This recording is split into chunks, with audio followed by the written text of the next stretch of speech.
Welcome home to USA Global TV and Radio, a place where dreams take flight, with authentic storytelling, diverse perspectives and meaningful conversations, where global stories unite and bridges are built beyond all borders.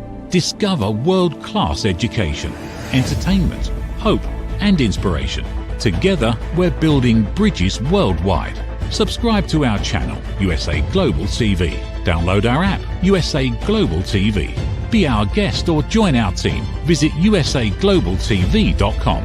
Thanks to our founder and executive producer, Dr. Jacalyn Kerbeck. Music score by Yeffy Tang from Cloud Road Music. Voiceover artist Mike Porter. Creative direction by Paul Garcia. USA Global TV and Radio, your home for global connection. All rights reserved. This video and its contents are the exclusive property of USA Global TV and Radio. Unauthorized use, duplication or redistribution in any form is strictly prohibited.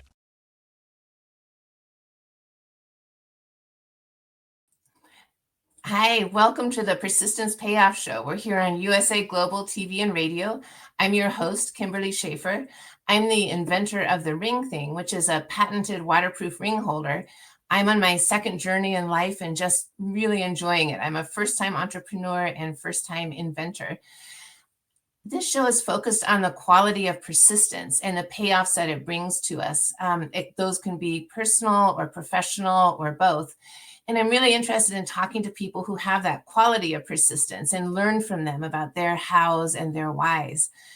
One of the things I'm learning is that persistence can show up in so many ways. And sometimes if we're going through a hard moment, persistence can mean I'm just going to get up in the morning and keep trying. Sometimes it means if we're working on a huge project, it means I'm doing this huge thing. So it can be little things, it can be small things, but it's that quality of continuing to try. Through my own journey, I have learned that my spirit animal is a woodpecker because I keep working away at things. So that's why I've added the woodpecker here on my logo. I try not to be annoying, but I'm sure that happens sometimes. I'm really delighted and honored to have our guest today, Erin Washington. And I think we've got a lot to learn from her. Erin is a mom of two. She's the author of multiple books. Her most recent book is From Pain to Purpose, Making Meaning Out of the Mess. She's the host of thERINpy with Erin Washington, which is a top 1% personal growth podcast.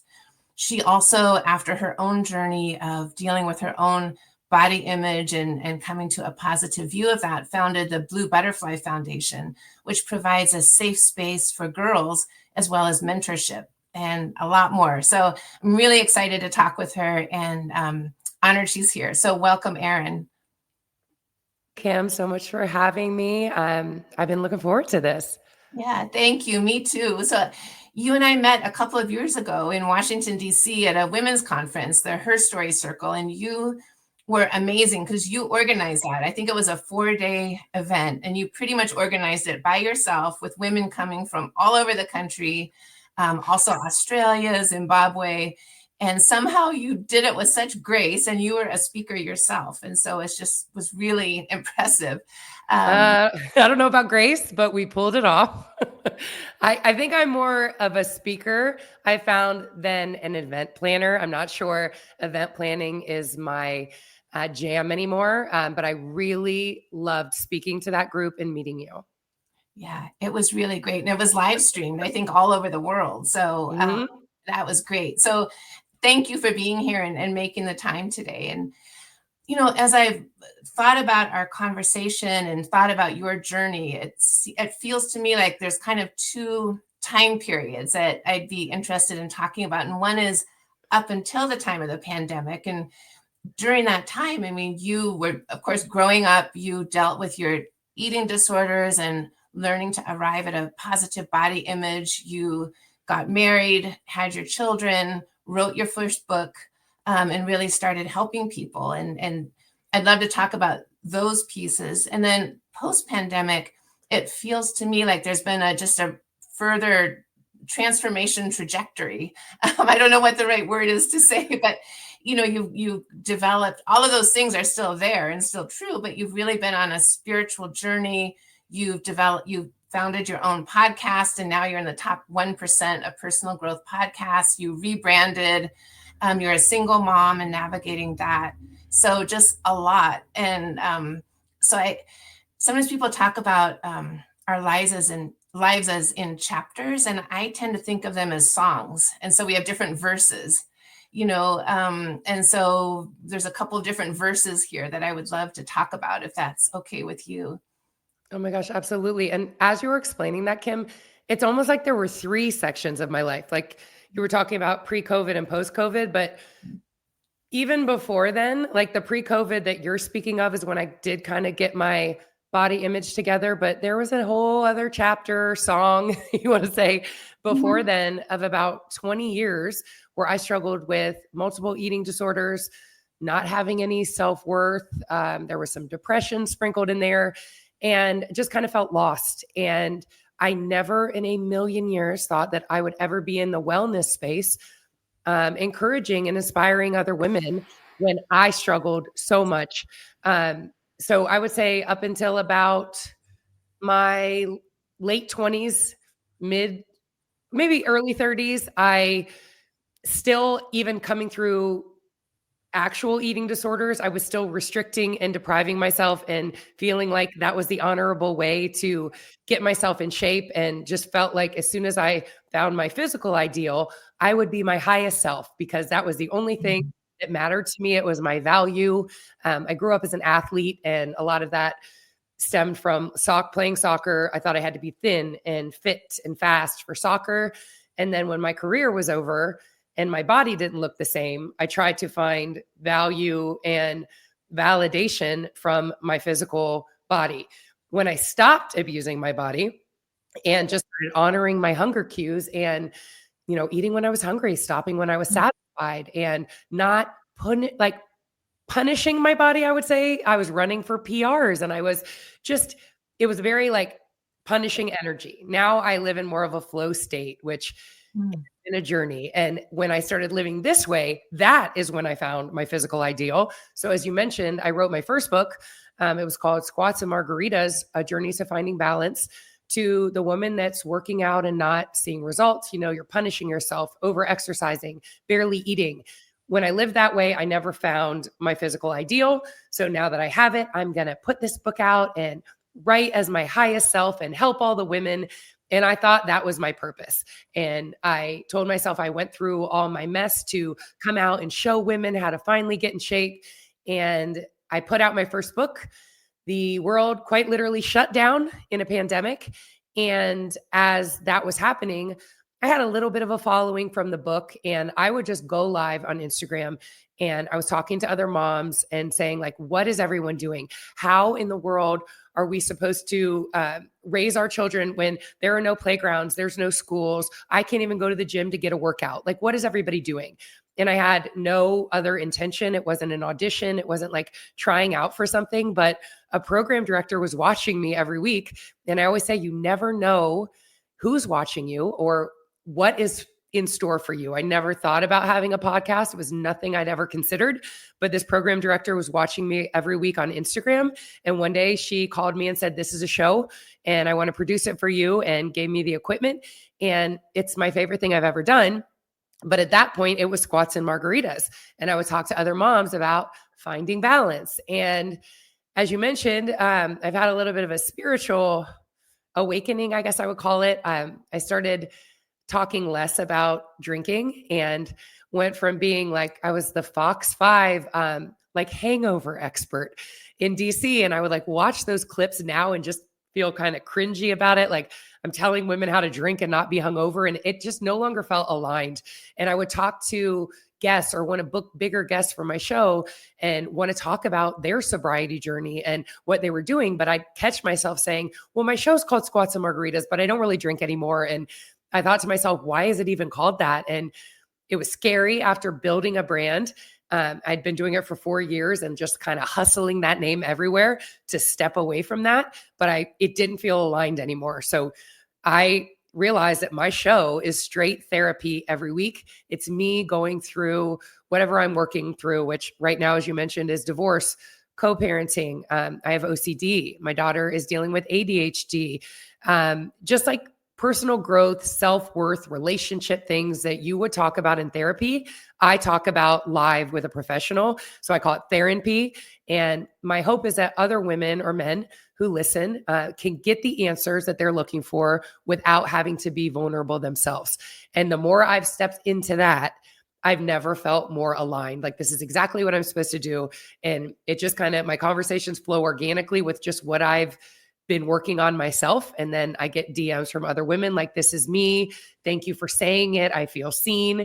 And so I just keep leaning into that. And it was scary again to walk away from squats and margaritas, but thERINpy actually grew and became what I know I'm supposed to do.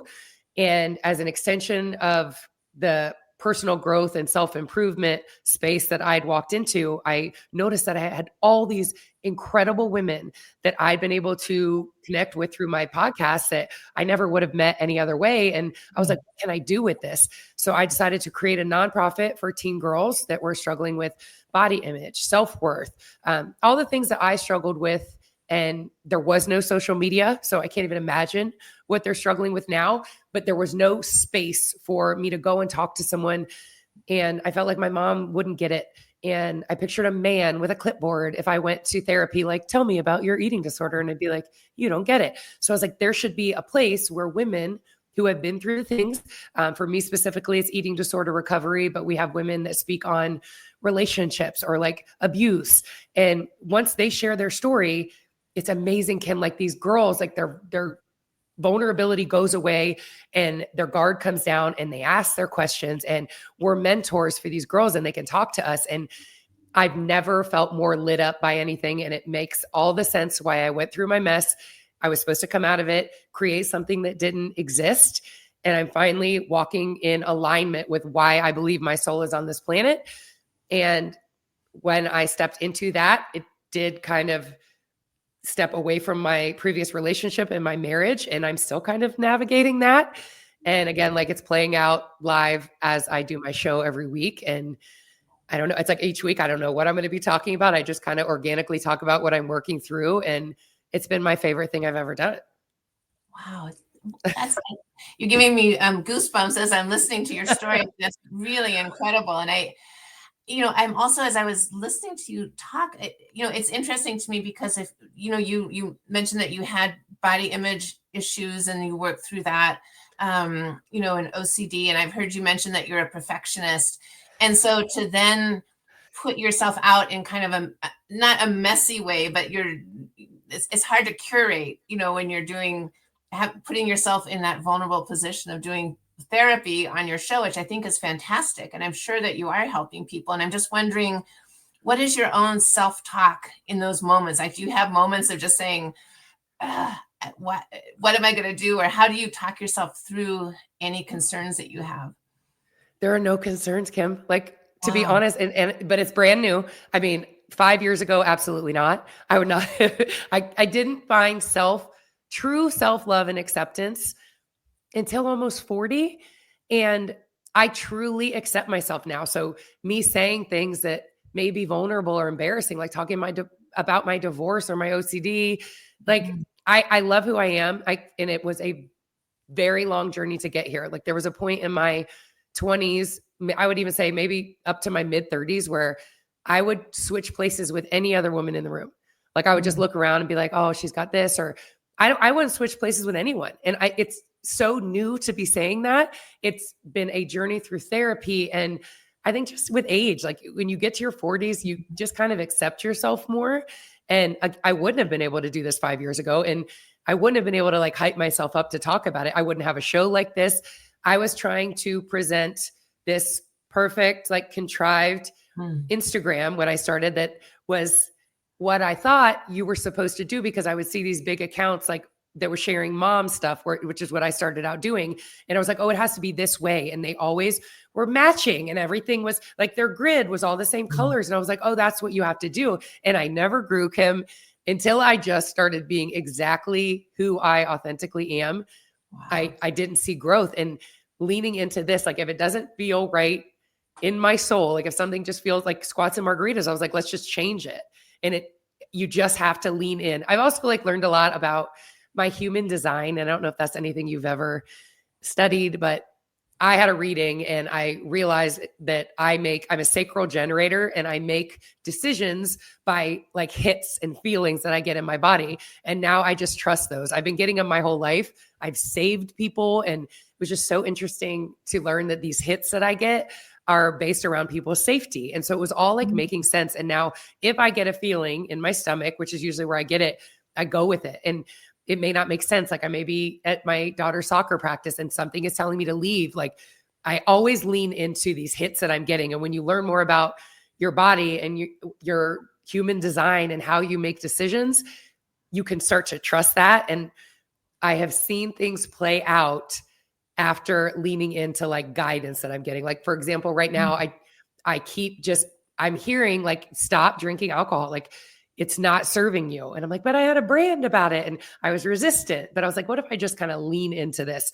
And I stopped, and just opportunities that I've been waiting to come through and almost like pushing and following up and trying to force almost, I've just sat back, listened to the guidance that I'm getting. And it's like, they're happening now. And so I'm going to continue to just lean into the guidance that I'm getting, the signs that I know you follow my blue butterfly story. A blue butterfly was literally coming to my front doorstep. And I'm like, what is happening?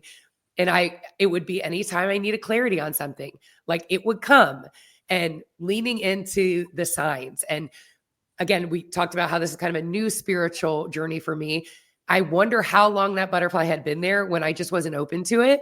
And I say to women, like, the signs are all around you and there's guidance of exactly what you're supposed to do, but you're looking at your phone.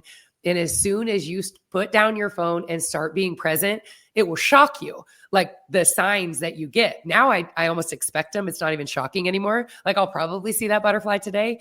And it's just like this awakening that I've had. And some things have changed due to this awakening. Like I said, like I'm no longer in my marriage, but I have to follow the guidance that I'm getting. And when I do, things like opportunities just start to open up for me. And it's always when I'm not looking for them. Like I said, with my show, I wasn't auditioning. If there was a ad that was like Podcast One is looking for a new host, I wouldn't have been like, yeah, I'm going to audition for that. It was nothing that I saw coming, but I was literally just putting myself out into the world authentically and organically as I am. And this opportunity fell in my lap. So any woman that hasn't found profound purpose in your life yet, you have to look at like, are you putting yourself out exactly and authentically as you are, and not trying to be this contrived person that you feel like you need to be, or forcing opportunities. Like I just have a slower vibe now. I'm not as, you would look at it as like not as persistent, to use your word, as I used to be, but also less like persistence can be great, but I'm also like OCD, like over the top. Things have to be obsessively this way. And when I tried to just stop being that way, which is a shift if you are like a very like high functioning results driven person, because it feels like you're not doing enough. That's where the magic is. When you can learn to let go and just be accepting and aware of the guidance, it's almost easy. Yeah, that makes sense. And actually to me, that's another form of persistence. Like you're being persistent in listening to that, and you're not letting yourself talk over that process, but you're really sticking to it. And I'm going to listen. I'm going to be present and pay attention. And, you know, that's another form of persistence, that you're really sticking to that. That's a great reframe for me. Thank you. Yes. I'm persistent in my trust that everything will play out exactly as it's supposed to be. And I've stopped trying to manipulate everything to even like with my marriage, like I filed for divorce and then I was like, but maybe we can make it work. And if I was trying, like, maybe I'm just going to sit back. Like maybe he will always be in my life. I love my husband. We're not even fully divorced. And I want him in my life. And we were supposed to have these 2 children, but I'm going to stop forcing that and just see what unfolds. And for me, that is such a reframe of how I've lived my whole life. But now things feel aligned when I finally calm down, listen to the guidance, like just go for a walk without AirPods and not be just always, I'm highly efficient. And I would validate myself, like all these things that I crossed off, but that's not the energy. And that is the energy I lived in for so long and didn't see some of the things play out that are playing out now. Yeah, that makes sense. And my understanding is that your husband played in the NFL. He was an NFL player. And I would imagine that during that time when he was playing and you were married and you were going through your body image process and learning to accept yourself, that must have been a really tough situation, because I'm sure that people are always looking at you like either like, oh man, he's really lucky to have her, or oh gosh, he could have done better than that, or just constant judgment. And I'm curious to know how you work through that as you were addressing your eating disorder. So that is what my first book is about. And we dated for 10 years before we got married. So he was retired when we got married. When I was in the mess, as you just described with my body image, he was a Pro Bowl linebacker in the NFL. And I would go in my head, if we were out to dinner, the women were coming up to the table and they always were gorgeous. And I would just go in my head, like exactly what you were saying. Like, they're probably like, why is he with her? And there's nothing he could do to bring me out of it. He'd be like, I want to be with you. Like, I would be on message boards, Kim, like he has to be cheating on me. I didn't have self-worth and always thought that he would be going after the next best thing. Nothing that he was doing would make me think that, but I just felt like I wasn't good enough. And I think through a lot of therapy, I was attaching myself to him because he was shiny and it gave me validation. Like, he is this shiny football player and he picked me for his girlfriend. Like, look how important I am. And now I don't need the validation. And it sounds like, I was just attaching myself and now I don't need him anymore. I love him very much. I'm still very attracted to him. It's been a hard transition, but we're just no longer aligned. And like I just said, I always want him in my life. Just got off the phone with him. Like, we have a great relationship, but we're just no longer aligned. I was an absolutely different person who attracted someone that probably would not be attracted to this version of me.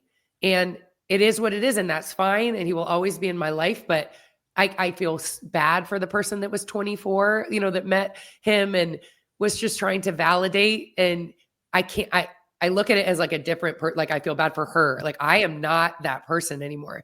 And trying to almost like manipulate things and make like downplay, not take certain opportunities just so that everything was smooth for my two kids.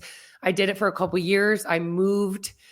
I've exhausted all resources. And now I'm finally at the point where I'm getting the clarity to like, this is no longer aligned and I'm just going to see what is next. And if this is like landing for anyone else that is considering divorce or a separation, and you are allowing things to try to preserve a 2-parent household for your kids so that they can have this great family, you're giving your kids a disservice by keeping them in an energy that may be toxic. And just having 2 parents in the home is not everything. You can also have them in 2 different homes that are both lighter and a happier energy. And we still do things as a family. And I think that for so long, I tried to make it work so that they had 2 parents in the home. And if you're doing that, you're actually showing your kids something that you probably would not want them to find in a relationship. And they're watching you model it. So whatever you're modeling, they're going to be like, well, this is love. This is what mommies and daddies do. And they're going to be accepting of that. And that was something for me that I was like, I would not want my daughter to settle or almost like dull herself down to stay in a relationship. I would want her to play out the biggest life that she could live. And if it wasn't aligned anymore, I would want her to make the decision that I made. So I made the decision to show her that she can do that too. Yeah, that makes really good sense. And I'm the child of divorce and I'm divorced myself. And I think for kids, You're totally right. Like, kids know, when I was growing up, I knew my parents weren't happy. And so it's actually can be a relief to like, okay, they've separated and now they're each making themselves happy. And you're right. That's such an important model for children. And I'm curious to know, as you've gone through this, have your friends changed? Like, do you have people who've been your ride or die through the whole thing? Or do you notice some people falling away? How has that? That's interesting. Worked? I don't know if they're falling away as much as I was like running away. Like, I've just I've moved. So some of the friends, I have a best friend that has been my ride or die since 3rd grade, but I moved a lot. My husband was playing football and then he was coaching football. But it's so interesting you asked that question. I think me being on this sobriety journey has made me make some pivots in some of the friendships that I had that revolved around going out drinking. Like, that's not what I want to do anymore. And so me staying in that same environment is not very fun anymore. I want to go home. I don't have, I have seen shifts, and I've found myself like gravitating towards different, like, people that I've just met on my show that I've stayed in touch with that I wouldn't have felt a pull towards had I not had this spiritual evolution. So yes, the answer is yes. And it's been almost like strategic. I wouldn't even say that they fell away. Like, I'm just trying to follow the guidance that I'm getting and just kind of see what unfolds. And me going towards this sobriety route has changed some friendships. Yeah, that makes sense. That makes really good sense. And probably some new people will bring some real richness into your life also. We'll see. It's exciting. It's like everything is just unfolding. I'm 43, and it's just like, I never saw myself living in the South, going through a divorce and being a single mom. I have a dog. I rescued a dog, Kim. That's been new since I saw you. All my sisters had dogs, and I'd be like, I just am not a dog person. And then something was like telling me to look at this shelter, and I saw her on the website, and I went and got her, and it's like the best decision I've ever made. I'm obsessed with her, but just like things that I never saw coming. And I'm like, just following the hits. Like, you should rescue this dog. Go get that dog out of there. You should, like, I'm just living that way, and things are unfolding that I felt like I was trying so hard to get to unfold before.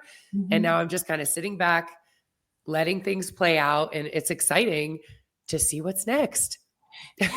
So interesting, because it feels like a process of, in letting go, you're actually getting what you wanted, which is your purpose. And so the holding on to it isn't working. It's the letting go that actually brings it to you.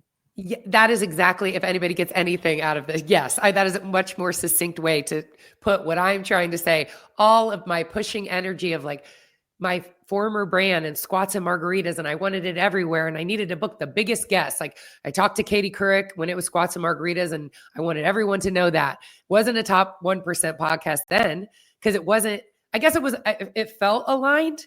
And I was like, I'm supposed to do this to show a woman and it's balance. And I will stand by that. I did change my body with balance. I stopped restricting and I started just allowing for indulgences. That did change my body, but it was almost just like next level loading. Once I did that, then it was like the body image stuff was off, and I had a lot more time on my hands to like look at some other things. Like, and that's when everything, like my butterfly, the butterfly started appearing. And then I named my nonprofit Blue Butterfly, and it left. And there was a time where I wasn't going to go to this speaking event and felt like maybe I should stay home with my kids. And you probably saw this one, but I went to the Atlanta airport, biggest airport in the world. And the bin that I pulled out in TSA to put my shoes in had a blue butterfly in the bin. No. And I'm like, I'll send you, I got goosebumps. I'll send you the picture. Like, wow. I'm getting like, keep going. And so I'm like, all right, I went and spoke, and it ended up being absolutely the right decision. But it's just, and I'm not special. Like, everybody has this guidance, but you're looking at your phone. And all I can say is like, that's how I lived for so long. Like, how long was that butterfly out there, Kim? Like, you just have to take a minute, be present. The guidance is there. You're looking at your phone. And if you haven't found purpose yet, look at something that you may have looked at as a dark time or a shameful time that you never talk about, or you thought you never would. I found purpose out of sharing the most shameful thing in my past.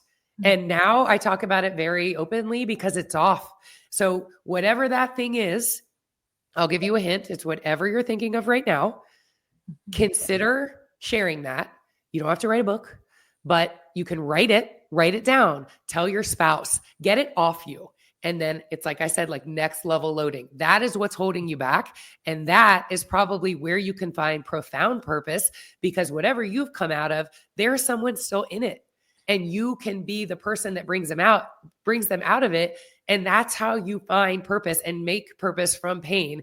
And then it just all makes sense. It's like, well, obviously I went through that because I'm supposed to be doing this.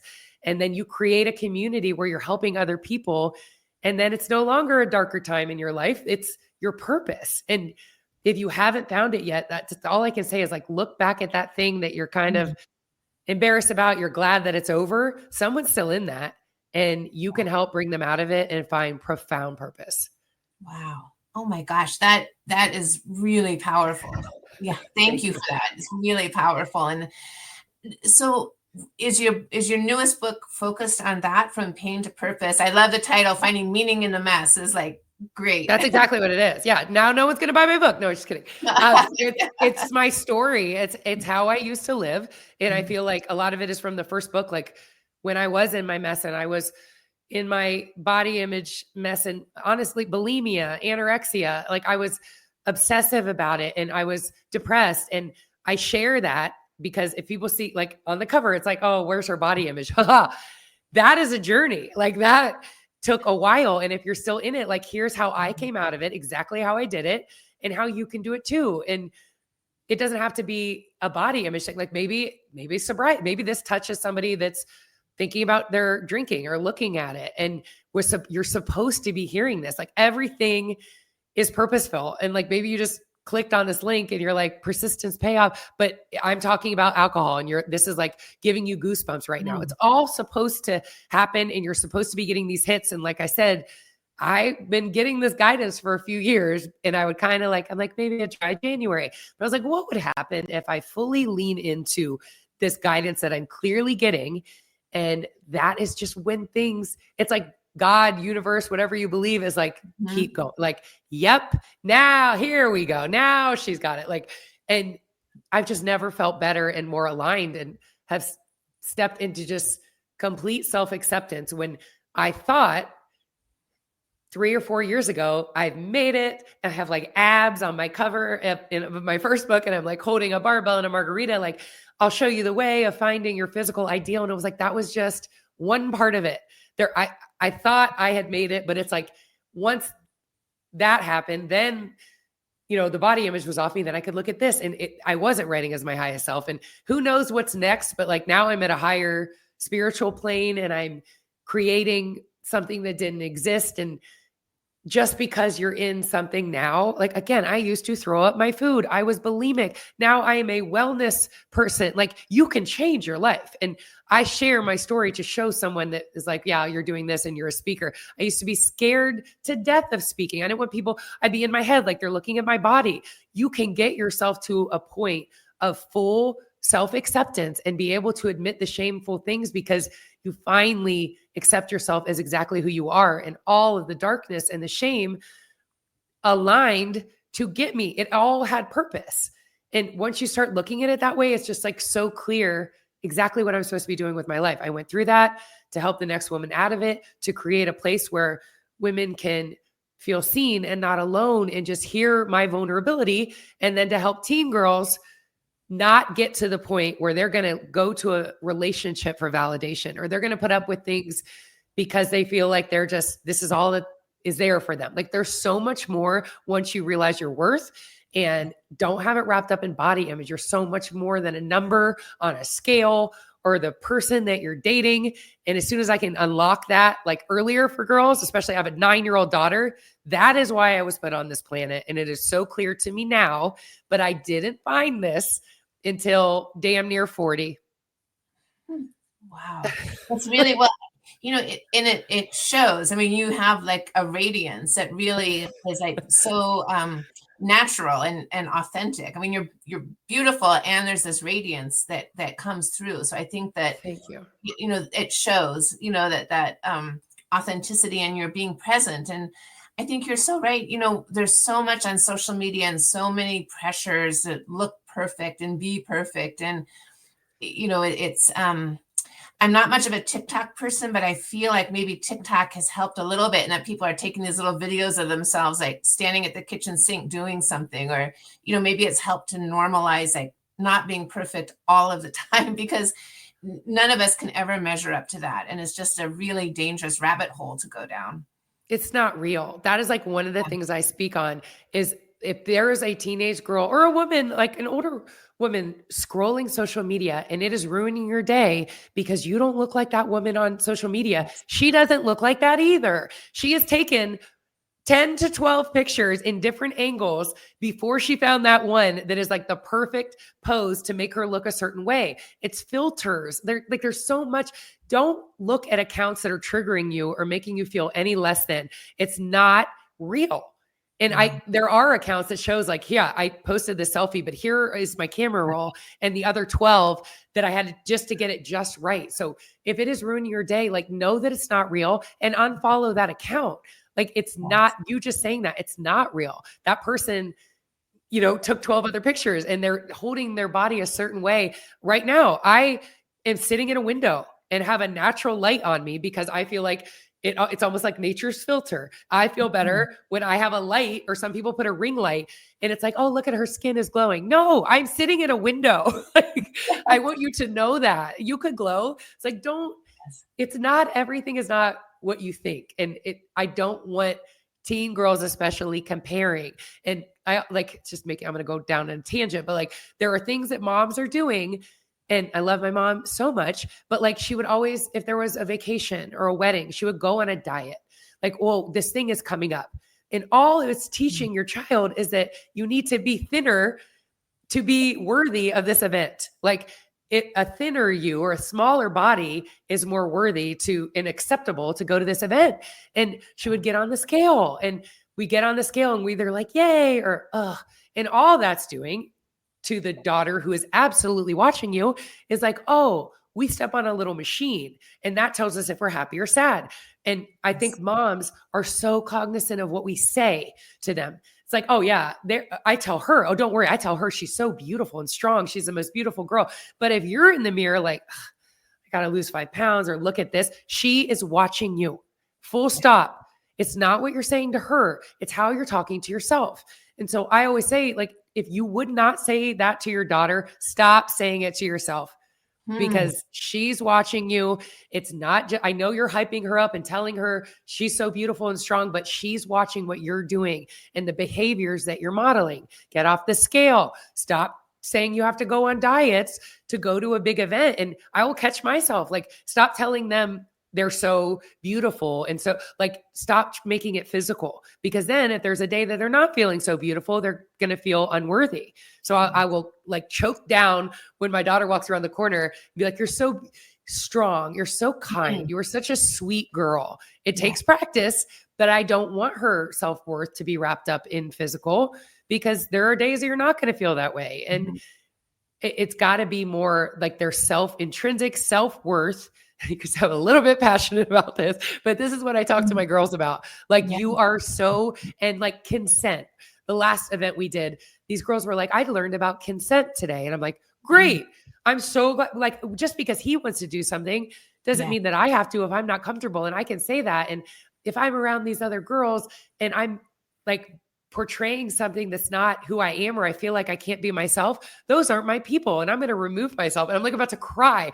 These girls I'm like, yes, you're getting it. But sometimes like if their mom is saying it, you're like, you're just my mom. You're saying that. So, I mean, it's such a powerful thing to bring these women in as mentors, because they like listen to us. And I get it. I would listen to my mom when I was a teenager, but they're getting it. They're like, yeah, I don't have to do what he wants to do. And I do see that I am making myself different and I can't really be myself around this girl. Then that's not your girl.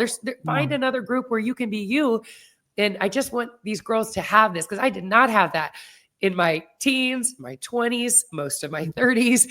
And I just want to have girls realize their value earlier and have moms realize how much of a role they play in this. It's not just what you're saying to them. They are watching you. You are the model of what a woman should be. So you just need to watch your own behaviors and not just think about what you're saying to them. Yeah, that is such an important message. And you're totally right. You're absolutely right. And are you having annual events with the Blue Butterfly Foundation, or how often are you reaching out? I'm sure you're reaching out to girls all the time, but are you having events? Or Kim, if you want to help me, we can do semi-annual. Like you saw me at the last event and it was great. And when I left, I was like, I got to do it again. But I It's a lot. I would love to do more events. I want to take it. We've done it. We just did in Atlanta where I'm at, but working on one in Nashville. I want to talk to every girl. Like this is I've seen the magic when this happens, but it's hard to find a venue and promote it. And then I'm not an events person. Like I was so in my feelings that 100 girls showed up or signed up and 60 showed up. And I'm like, where are the 40? I have 40 sandwiches. And people are like, that's how events go. Like, it's not my thing, the events. I want to inspire and I want to like curate this wonderful panel of speakers that I want to come. But the event planning of it all, if anyone is listening to this and wants to plan these events, please reach out to me because they are so valuable. It is magic. Even like some girls, like if it's a 13 or 14-year-old girl, I told moms like, join us. And the conversations that were happening with moms, like they would be like, you won't listen to me, the mom, like, and the girl would be like, well, I feel like you don't get it. And the mom would be like, well, what could I do to make you want to talk to me? And I remember this girl was like, if you could just say, I don't know all the answers. I'm not right all the time. This is my first time being a mom.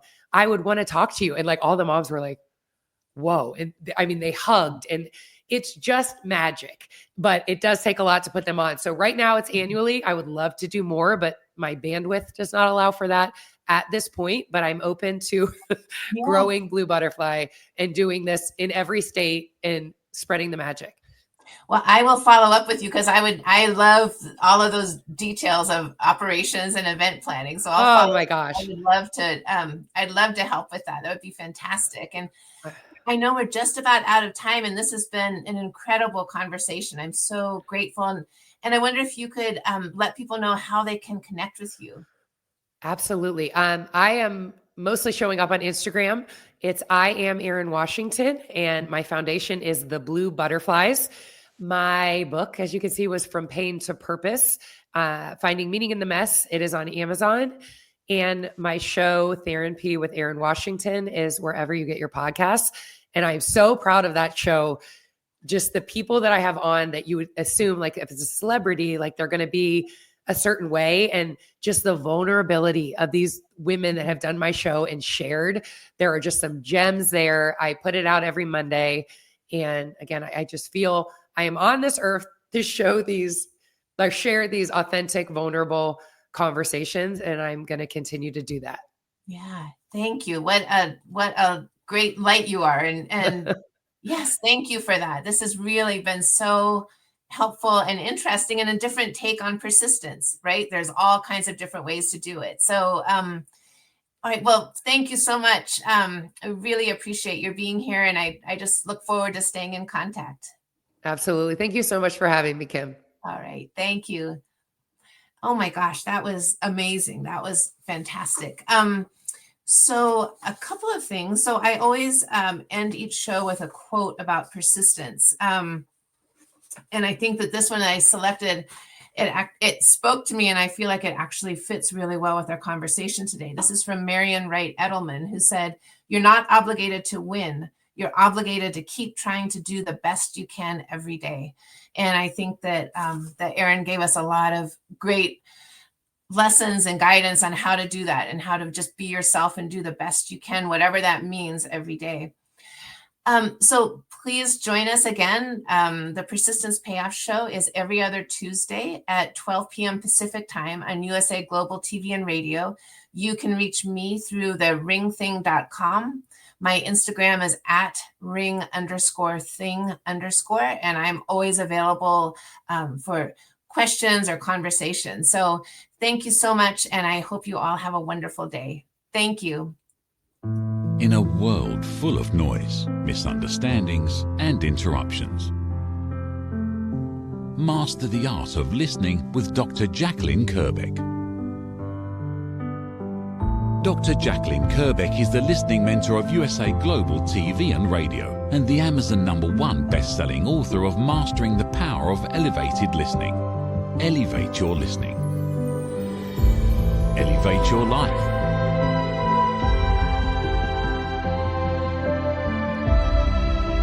Join a global learning experience in person or via Zoom. Reserve your spot today. usaglobaltv.com/book-your-session or drjacalyn.thinkific.com. Join Dr. Kerbeck's listening courses or hire her to unlock deeper connections and authentic conversations. Ever dreamed of hosting your own TV show, sharing your story with a global audience? Now's your chance to shine. At USA Global TV and Radio, we make it easy for you to create, host, and broadcast your very own TV show. Whether you're a storyteller, entrepreneur, or industry expert, we help you bring your vision to life. With our exclusive interview, live streaming, and podcasting training, you'll gain the skills and confidence to captivate your audience. Our global platform ensures your voice is heard worldwide. Join our community of creators who are already making an impact, one show at a time. Step into the spotlight. Host your own TV show on USA Global TV and Radio. Book your discovery call today at usaglobaltv.com. Copyright 2025 USA Global TV and Radio. All rights reserved. Terms and conditions apply. To learn more, visit usaglobaltv.com. Thank you, viewers and listeners of USA Global TV and Radio, for joining us today.